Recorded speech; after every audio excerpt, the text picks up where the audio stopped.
Hello and welcome to Sheldon Road Methodist Church's Sunday Supplement. Today we're going to be looking at Pilgrim Ways and Holy Wells. Lots of us like to get outside and walk about on holidays. This is particularly special when walking in the open countryside, giving a wonderful opportunity to experience fresh air and the joy of God's creation through nature. It's a restorative leisure activity, but in generations past it was often the only way to get about. Pilgrimage has always been a helpful way for some people to engage with God, and in medieval times it was what many did: to walk along recognised routes, to attend places considered holy, and to worship there. Some of these pilgrims' ways are still available today for people to use, and many of them pass holy wells or lead to former Christian communities based in cathedrals, monasteries and abbeys. If we start at the bottom of the country, we'll look at St Michael's Way in Cornwall and the Pilgrim's Way from Hampshire across to Canterbury in Kent. St Michael's Way crosses West Cornwall from Lelant on the Hale Estuary near St Ives on the north coast, down to St Michael's Mount at Marazion on the south coast. It's thought to have been used by Irish Christian missionaries in Celtic times, crossing the Celtic Sea to Cornwall, who decided not to sail around the dangerous tip of Cornwall at Land's End, but to cross on land instead, this being the shortest land route from the north to south coasts of Cornwall. Pilgrims later used it to travel from the north coast to St Michael's Mount and its Christian community. St Uni Church on the Lelant headland is right on the southwest coast path, and there are stunning views across to Godrevy Point and Lighthouse, as well as back inland along the estuary to Fillick and Hale. St Michael's Mount is well known for being a tidal island with a causeway that can be crossed at low tide. The castle is amazing with beautiful views, and the church itself is open to visitors. St Michael is traditionally remembered as being the saint of high places, and this is a very appropriate place for him to be remembered. The Pilgrim's Way runs from Winchester in Hampshire, where there's a cathedral, and crosses the south of England, including the South Downs, all the way to Canterbury. It was used by pilgrims to reach the tomb of Thomas à Becket at the cathedral. It has some particularly beautiful sections that look across the Downs before it comes down into Kent towards Canterbury. Thomas à Becket was an Archbishop of Canterbury in the 1160s who was murdered, supposedly upon the orders of the king at the time, Henry II. He was later venerated as a saint.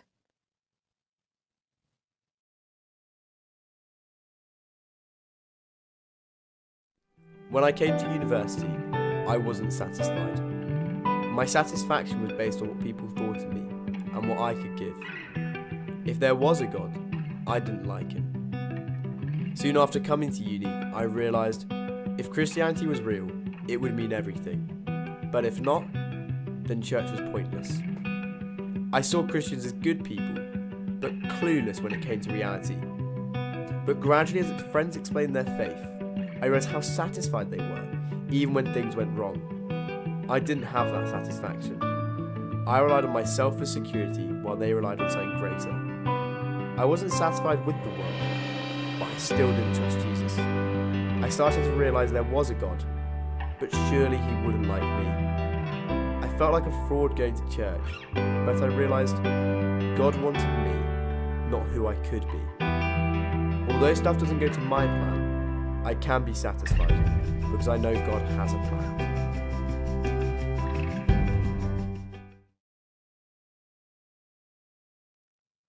In Wales, the North Wales Pilgrim's Way covers 130 miles, taking people from Holywell to Bardsey Island, where St Cadfan founded a Christian community in the 6th century. As with Cornwall, many Irish missionaries crossed over the Irish Sea, landing in Wales to bring Christianity to the rest of Britain. And there are many places in both areas that have names or churches named after these 6th century Christians and their favourite saints. The route begins at Holywell, the site of the Holy Well of St Winifred, and it's been a place of Christian pilgrimage since 660. Holy wells were natural areas for refreshment and rest, but were sometimes places of worship and even credited as having been the site of miracles. Another such pilgrim's way that passes a holy well is that of the Fife Pilgrim's Way in Scotland, which takes people across the county from Culross and Queensferry, past Dunfermline with its abbey, to St Andrews with its cathedral built in 1158, but now in ruins after the 16th century Scottish Reformation. This is a relatively new pilgrim's way, but has been put together from lots of ancient ways. It passes Finglassin's Holy Well. Holy wells can be found all over Britain and are usually natural springs that have been known about since Celtic times. Those in Derbyshire in the Peak District are well known because of their well dressing ceremonies, where people can travel between villages to view the beautiful works of religious art decorating each well, all made from fresh flowers and leaves. Nearer to us here in Chippenham, there is a holy well at Bisley in Gloucestershire, high up in the Cotswolds near Stroud. They have a ceremony each year on Ascension Day, 40 days after Easter. Even nearer still, we have the major historic centre of Christianity at Malmesbury, with its abbey and its holy well called Daniel's Well, after an 8th century Bishop of Winchester who advised kings and popes all over the world and was instrumental in bringing Christianity to Germany. He retired to Malmesbury. The abbey building that you can see there today is less than half of its former size, as the huge spire fell in a storm around the year 1500, and other parts of the building fell later that century. Another claim to fame for it is that it was the home of an 11th century monk named Elmer, sometimes called Oliver, who flew. Hence all sorts of allusions in our area to the flying monk. He was well educated and could even remember having seen Halley's Comet when he was young. He did lots of calculations and then strapped some makeshift wings to himself before launching from the top of the Abbey Tower. He managed to fly 200 metres and landed somewhere around Oliver's Lane, just off the High Street. He broke his legs, but worked hard at his calculations to try again, this time with a tail attached as well. Needless to say, the other monks stopped him. He was crippled for the rest of his life, but he is known as this country's first aviator.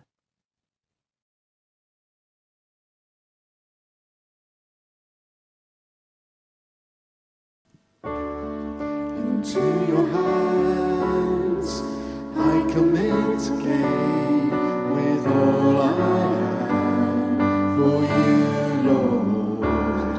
You hold my world in the palm of your hand, and I am yours forever.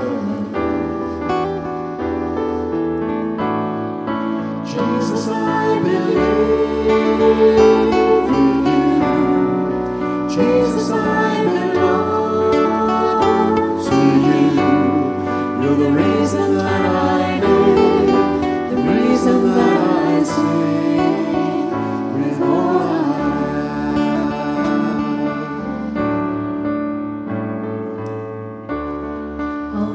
walk with you wherever you go, through tears and joy.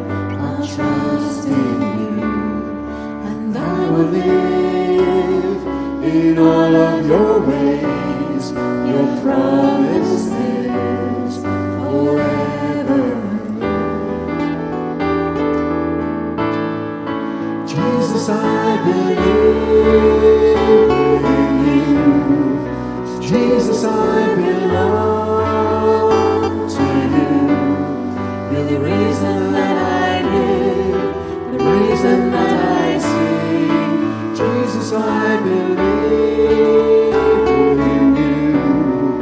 Jesus, I belong to you. You're the reason that I live, the reason that I sing with all I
You're the reason that I live, the reason that I sing. Jesus, I believe in you. Jesus, I belong to you. You're the reason that I live, the reason that I sing with all I